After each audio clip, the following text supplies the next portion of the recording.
Ipinasa ni Catherine sa ina si Wahlberg bago sumilip sa labas ng silid, at tinawag si Walter na nakasandal lang sa pader, at matiyagang nag-aabang. Pumasok ka sa loob. Gusto ka daw makausap ni Papa. Inilahad niya ang palad nito. Hindi kita iiwan, okay? Noong una ay naramdaman niya ang pag-aalinlangan ni Walter na pumasok sa kwarto, pero sa huli ay hinawakan din ito ang kamay niya, at sumama ring pumasok sa kanya sa silid. Lumapit ka sa akin, utos ni Teodisio. Alam ko na marami akong kasalanan sa pamilya mo. At kahit anong paghingi ng tawad ang gawin ko, hindi na maibabalik ang buhay nila. Hindi na mawawala ang sakit. May ipapakiusap lang sana ako sa iyo. Kung hindi mo kayang mahalin ang anak ko, pakawalan mo na siya. Ibalik mo na lang si Catherine sa amin. Nahigit niya ang hininga. Papa, hindi niya inaasahan na iyon ang hihingin nito kay Walter. Malungkot na ngumiti si Teodisio. Hindi ako naging mabuting ama sa kanya. Matagal ko siyang binaliwala, pero alam kong di pa huli para maging ama ako sa kanya. Gusto kong tiyakin na magiging maayos at masaya siya habang buhay sa lalaking mamahalin at aalagaan siya. Hindi ko po pababayaan ang mag-ina ko, wika ni Walter sa matiim na boses.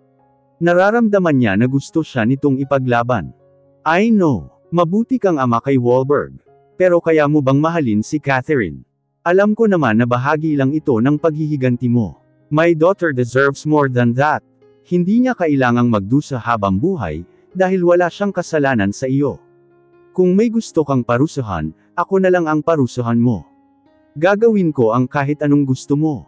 Papa, hindi po kayo. Ako po ang may kasalanan nito, pag ako ni 30. Ako po ang nakabuntis kay Miranda. Ako po ang nang-iwan sa kanya. Hinarap ni 30 si Walter na sa unang pagkakataon, ay nakita niyang maluha-luha. Kahit nang nakulong ito, ay hindi niya ito nakitang ganito kaina. Kung may dapat kang parusahan, ako iyon. Hayaan mo na si Papa. 30, ako ang nag-utos sa iyo. Ayaw mong iwan si Miranda noon. Gusto ko na panagutan siya pero pinigilan kita. Binantaan kitang ihiwalayan ko si Serafina, oras na sumama ka sa kanya. Ayaw mong masaktan ang nanay mo, kaya pinili mong lumayo na lang. Ginawa ko lang ang inaakala kong makakabuti sa iyo. Masyado ka pang bata para sa responsibilidad, at marami akong plano para sa iyo noon. Kaya ako ang may kasalanan. Ako ang dapat na parusahan. Niyakap niya si Teodisio nang lumuluha. Papa, tama na po. Makakasama sa inyo yan. Magpahinga na lang po kayo, sabi ni Walter at hinawakan siya sa balikat. Mas mabuti siguro kung bumili muna ako ng makakain natin. Baka gutom na kayo. Nakakatulog na si Catherine sa pagbabantay kay Teodisio, nang dumating si Walter na galing sa paghahatid kay Wahlberg at Serafina sa farm, para makapagpahinga. Ini-offer ni Walter ang farmhouse. Kung lalabas na ng ospital si Teodisio, di ka pa rin makatulog. Sabi nito, magpahinga ka na. May private nurse na akong kinuha para magbantay sa papa mo. I know, pero iba pa rin kung may pamilyang nagbabantay sa kanya. Ginagap niya ang kamay nito. Walter, pasensya ka na sa mga sinabi ni Papa. Tumango lang ito at tipid na ngumiti. Nag-aalala lang siya sa iyo. Natural iyon sa isang magulang at naiintindihan ko siya. Titiyakin ko na lang sa kanya na wala siyang dapat na alalahanin. Pasensya na dahil mukhang hindi ako makakasama sa Hong Kong. Hindi ko kayang iwan ang pamilya ko ngayon. Kailangan ako ni Papa. It's okay. Pwede rin akong magpaiwan para may makasama ka. Umiling siya. Huwag na. Narinig kitang kausap kanina ang tauhan mo sa phone. Sinabi niya na ikaw lang ang gustong makausap ng kliyente ninyo doon. You have to be there or you will lose the deal. Pero paano ka naman? Tanong nito. Kaya na namin ito. Kumuha ka pa nga ng private nurse. Marami ka nang naitulong sa amin. Thank you, Walter. Sige na. Umuwi ka na para makapagpahinga ka. Do I make you unhappy, Christina? Tanong nito habang naglalakad sila sa hallway ng ospital patungo sa parking lot. No. Kayo ng anak natin ang nagpapasaya sa akin. Huwag mo nang isipin si Papa, okay? Tumingkayad siya at kinintalan ito ng halik sa labi. I love you, Walter. Niyakap niya ito ng mahigpit. Tumawag ka sa akin kung may problema. I will miss you. Masaya siyang bumalik sa kwarto ni Teodisio. Ilang araw na lang ang ipagtitiis niya, at muli silang magkakasama ni Walter. Natutuwa siyang isipin na nasa sabik ito na muli silang magkasama. Pagdating sa silid ay gising na si Teodisio. Umalis na ang asawa mo. Kailangan po siya sa Hong Kong, Papa. May importante po siyang meeting doon. Pumalatak ito. Mahal na mahal mo talaga siya, sa kabila ng ginawa niya sa atin. Minsan talaga tanga ang mga tao kapag nagmamahal. Kahit sinasaktan tayo ng taong mahal natin, di pa rin natin maiwan. Pero mabuting tao si Walter, Papa. Mabuting ama siya kay Wahlberg. Pero hindi ka pa rin niya mamahalin. Nagkibit-balikat siya. Hindi na issue sa kanya na hindi siya kayang mahalin pa ni Walter. Sanay na siya. My love for him is more than enough for the two of us. Naluha ang mga mata nito. Just like your mother. Ganyan din siya magmahal. Kahit na busy ako sa trabaho, at wala akong oras para sa kanya ay inintindi niya ako. At si Tita Serafina, mahal na mahal din niya kayo. Aren't you lucky that you have two women in your lives who love you so much? Tinapik nito ang kamay niya. Pero di ko pa rin may iwasang mag-aalala sa'yo. Gusto ko lang sumaya ka. Masaya po ako, Papa. Si Walter lang ang lalaking nagpapasaya sa akin. Salamat po sa pag-alala. Naa-appreciate ko po ang pagmamahal ninyo sa akin, at pagmamalasakit. Pero ang tanging lugar na gusto ko, ay sa piling ng asawa at anak ko. Sana po ay maintindihan ninyo ako, Papa. Bumantong hininga ito. Ikaw ang bahala. Basta kung nasasaktan ka, nandito lang kaming pamilya mo, na pwede mong takbuhan. Huwag mong kakalimutan yan. Thank you, Papa. Sa wakas ay nadama niya ang pagmamahal nito. At alam niyang darating na magiging maayos ang relasyon ng pamilya niya kay Walter. Hindi siya nawawalan ng pag-asa. Sapaw-sapaw ni Catherine ang ulo, habang palakad-lakad sa sala ng farmhouse, at tinatawagan si Walter. May 2 linggo na itong wala sa Pilipinas. Matapos ang ilang araw sa Hong Kong, ay lumipad ito patungong London. Ngayon ay nasa New York naman ito at hindi pa niya nakakausap pa. Gusto lang naman niyang malaman kung kailan ito babalik ng Pilipinas. Catherine, nahihilo na kami ng papa mo sa kalalakad mo. Wala na kaming maintindihan sa palabas, saway ni Serafina sa kanya na abala sa panunood ng pang-umagang teleserye na paborito nito. Bumantong hininga siya at tumigil sa paglalakad. Walter is not answering his phone. Baka ano na ang nangyari sa kanya, nag-aalala niyang sabi. Kumalma ka lang. Kasama niya ang sekretarya at ilang executive niya sa New York. Kung may nangyaring hindi maganda, tatawagan ka ng staff niya. Ilang araw na rin po kaming di nagkakausap, Mommy. Gusto ko lang namang sabihin na nagsasalita na si Wahlberg. May video ka naman at naipadala mo na sa email niya. Mabuti pa maligo ka na, at magluluto pa ako ng tanghalian natin, sabi ni Serafina. Tutulong po ako. Nasa kalagitnaan na siya ng pagluluto, nang tumawag sa kanya si Chrysler. Catherine, do you have time today? We have something important to discuss. Si Walter mismo ang nagbili nito sa akin. Okay, how about after lunch? Perfect. Sa isang cafe di kalayuan sa Ageless Beauty sila nagkita. Paborito niya yun dahil sa man-made lake sa harap na masarap sa paningin. Kailangan niya yun para kumalma, dahil tensyonado siya sa anumang pag-uusapan nila ni Chrysler. Nauna si Chrysler sa kanya, na nahuli pa niyang nakikipag-flirt sa waitress. Chrysler, sana di kita pinaghintay ng matagal, sabi niya nang samahan ito sa mesa, at umorder ng mochaccino. No problem. Katatapos lang ng meeting ko. Nagkausap pala kayo ni Walter.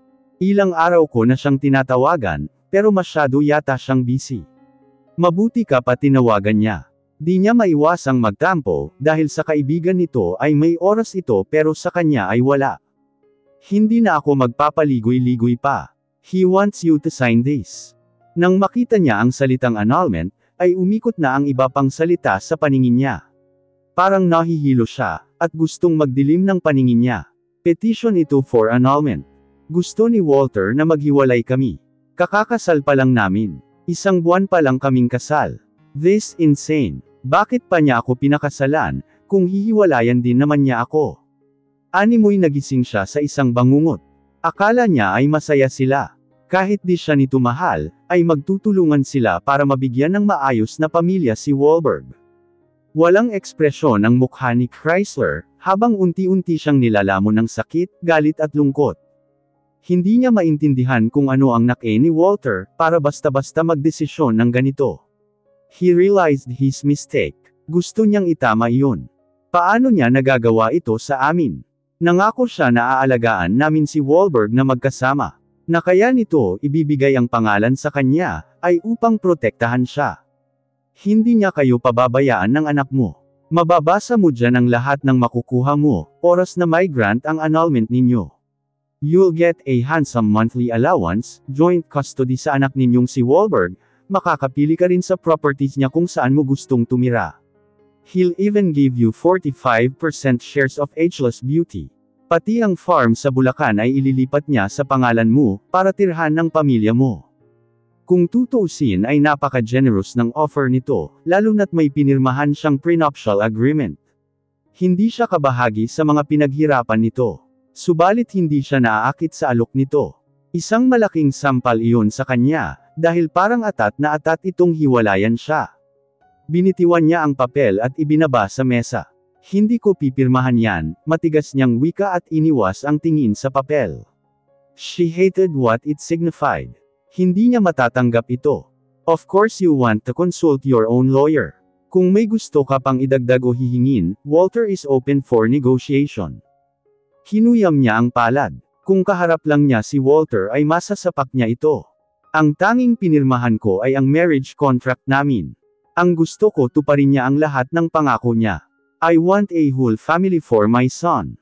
If he wants to kick me out of his life for good, sabihin niya sa akin ng personal. Hindi kung kani-kanino lang niya sinasabi. Ganoon lang. Basta na lang niya akong hihiwalayan. This is a cruel joke. Sana kaharap ko siya ngayon, para masuntok ko siya sa torture na ginagawa niya sa akin. Bakit ganyan siya? Wala akong ginagawang masama sa kanya. I'm sorry, Catherine. I know you want to make your marriage work. Mabuti kang tao. That's why Walter wants you to find your own happiness. Mukha ba akong masaya ngayon ha? Angle niya at binayo ang mesa. Gusto niyang kontrolin ang emosyon niya, dahil nasa isang pampublikong lugar sila, pero hindi na niya alam kung paano mawawala ang sakit na nararamdaman niya. Huwag kang magalit sa akin. Hindi ako ang asawa mo, depensa agad ni Chrysler. Huminga siya ng malalim at uminom ng tubig. Saka lang siya bahagyang kumalma. I'm sorry. Hindi ko lang talaga ito matatanggap ito. Why don't you take a rest first? Ihahatid na kita sa kotse mo. Wala siyang nagawa kundi sumunod na lang dito. She couldn't argue with Chrysler right now. Hindi naman ito ang dapat niyang kausapin, kundi si Walter. Ang tanong ay kung gusto siya nitong harapin. Kaya marahil mula sa Hong Kong, ay bigla itong lumipad sa London at New York, dahil sinasadya nitong huwag makipagkita sa kanya.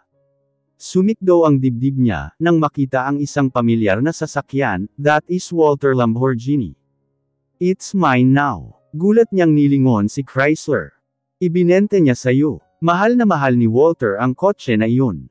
Hindi nito gugustuhing malayo sa kotse nito. No, he lost it in a bet. Basta na lang ipinadeliver ang kotse sa akin kaninang umaga. Ganoon naman si Walter. Kapag talo na siya, he graciously admits his defeat. Anong klaseng pastahan yan? Kumerba ang ngiti sa labi nito at namulsa. Mapupunta sa akin ang kotse oras na ma-in-love siya sa'yo. Mahal niya ako. Yes. Gusto niya ng annulment. Para putulin ang paghihiganti niya. He wants you to have a better life. Makapagsalita siya ng bago sinipa niya ang kotse. Walang hiya pala siya eh. That's my car. Sorry. Pero naiinis talaga ako. Mahal ko siya at mahal niya ako. Tapos sa kanya ako hihiwalayan.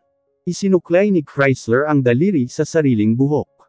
Yan nga ang di ko maintindihan sa mga in love. Sobrang gulo ninyo. Pati ako nadadamay. Si Walter lang ang magulo, hindi ako. Mag-uusap kami ng masinsinan. Hindi niya alam kung kailan ito babalik, o kung gugustuhin itong makipagkita pa sa kanya, kaya mas mabuting siya na mismo ang pumunta dito. Saan sa New York siya tumutuloy? Hindi ko alam pero sigurado ako na magagawa ni Lovre ng paraan yan, pati ang iba pang schedule niya. Pakibatukan din siya para sa akin. This idea of annulment is useless. Nakaupo si Catherine sa couch, habang umiinom ng champagne, at nakatanaw sa magandang view ng Brooklyn Bridge at New York skyline, mula sa hotel suite ni Walter, nang bumukas ang pinto at pumasok ito. Tumayo siya mula sa couch at sinalubong ito. "Hello, husband. Nice view from your room." Muntik na nitong may bagsak ang mga dala, sa sobrang pagkagulat nang makita siya. "What are you doing here? 3 linggo na tayong di nagkikita. Naisip ko na baka namimiss mo na ako. Magaling na si Papa, kaya naman iniwan ko muna si Wahlberg kay Mommy at Dinah, para masundan kita dito. Oras na siguro para makasama ko ang asawa ko. We are newlyweds after all. We should spend some time together."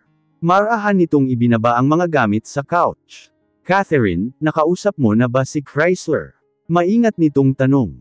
"Regarding the annulment?" "Yes." Ngumisi lang siya. "I am not signing." Nagtungo ito sa mini ref at kumuha ng bottled water. "You should talk to your lawyer about it. O mas tama sigurong sabihin na di natin dapat pinag-uusapan iyon, considering nakakakasal lang natin." Ibinuka nito ang mga bisig. "Be reasonable, Catherine. Ikaw ang unreasonable. I made a mistake when I married you." Wow! Tapos ganoon lang hiwalay na ulit tayo. Or is this your ultimate revenge? Pinaasa mo ako na magkakaroon tayo ng maayos at buong pamilya, na ipaglalaban mo ako saka mo ako bibitawan at ang anak natin.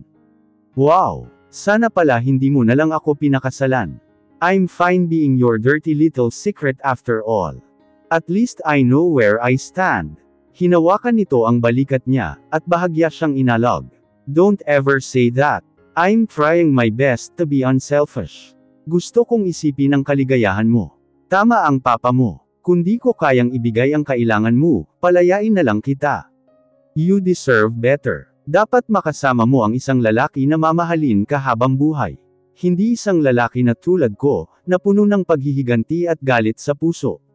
Lalaking tulad ni Vernel, hindi kanya sasaktan katulad ko. Siya ang magpapasaya sa iyo." Hinaplows niya ang pisngi nito. "Pero ikaw ang nagpapasaya sa akin. Ikaw ang mahal ko." Binitiwan siya nito at isinuklay ang daliri sa buhok, na parang nafu-frustrate na sa kanya.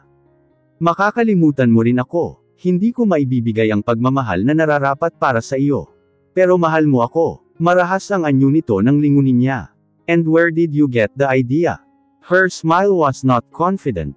Nakahanap na siya ng butas para mapabagsak ito. "Nakita ko ang Lamborghini mo kay Chrysler. Sabi niya na panalunan daw niya iyon sa pastahan, dahil in love ka na sa akin."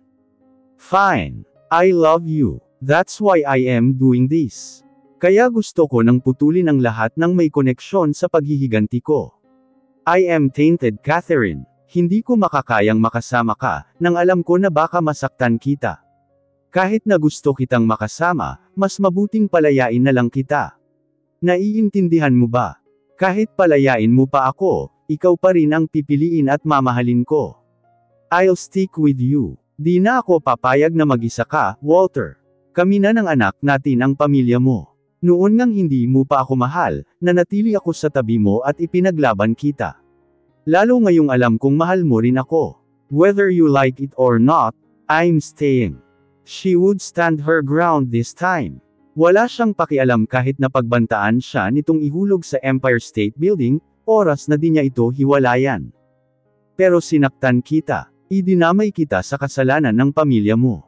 Tapos na iyon. Pinatatag ako ng mga pagsubok na iyon. Pero mas masasaktan ako kung hahayaan kitang mawala sa buhay ko, nang di ko nararamdaman kung gaano mo ako kamahal sa araw-araw, at bawat sandali ng buhay ko. Ikaw lang ang pwedeng tumupad ng pangarap at dasal ko, na palakihin ang anak natin ng magulang na nagmamahalan." She kissed him, and she didn't need to coax him into kissing her back. Naramdaman niya ang panghihina nito, at maalab na sinagot ang halik niya. Nang hapiti nito palapit ang katawan niya, ay alam niyang sapat na ang halik na iyon, para baguhin ang isip nito tungkol sa paghihiwalay sa kanya. If there was one thing Walter couldn't resist, it was her kisses. His lips won't lie. "Ano, gusto mo pa ring magpa-anal?" Naghahaman niyang tanong. "Not anymore." Niyakap siya nito. "Thank you for not giving up on me. Itatama ko ang lahat. Mula kasi nang makausap ko ang papa mo, naisip ko na tama siya. Na baka hindi ka masaya sa akin. Kahit di ko sinasadya, nasasaktan kita. Tayo ang baalang umayos sa relasyon natin. Tayo ang higit na nakakaalam, kung hanggang kailan tayo magkakasama. We can make this marriage work, so don't ever give up that easily. Kinintalan niya ng halik ang labi nito. Pwede na siguro nating ituloy ang honeymoon natin. Parang gustong sampulin ni Catherine ang sarili para magising. She was like a fairy tale princess bride. Nakasuot siya ng simpleng flowing gown, at may tiara sa ulo. Parang nasa Wonderland siya, dahil sa makulay na kastilyo sa likuran niya. Sa isang exclusive theme park sa Lemery, Batangas ginanap ang mahalagang okasyon na iyon. Lahat ay may ngiti sa labi. Pero ang pinakamagandang ngiti para sa kanya, ay mula kay Walter na nag-aabang sa altar kasama ang best man nitong si Chrysler. Talaga bang mahal ka niya? Tanong ni Teodisio na siyang maghahatid sa kanya sa altar. Papa, ano sa palagay ninyo? Nakita nito kung paano nagsikap si Walter, para ipakita sa pamilya niya ang pagmamahal nito sa kanilang mag-ina. Hindi madaling naghilom ang mga sugat, pero nagsikap si Walter at ang pamilya niya para magkasundo, para sa kanila ni Wahlberg.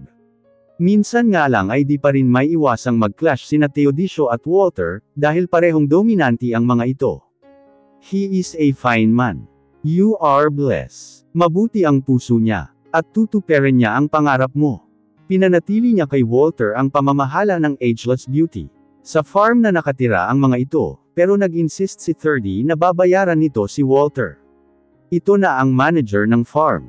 Growing things was her brother's true passion. Sa loob din ng mahabang panahon, ay wala itong seryosong girlfriend dahil lagi nitong iniisip ang alaala ni Miranda. Dahil sa pakikipag-ayos nito kay Walter, ay napatawad na nito ang sarili, at ngayon ay nobya na nito ang may-ari ng isang maliit na grocery sa bayan. At mukhang in love ang mga ito sa isa't isa. Kitang-kita ang kaligayahan sa mukha ni Walter, nang kunin ang kamay niya mula kay Teodisio. At alam niyang ganoon din ito kasaya. He made her wishes come true. At alam niya na marami pa silang matutupad na pangarap sa mga darating na araw ng buhay nila.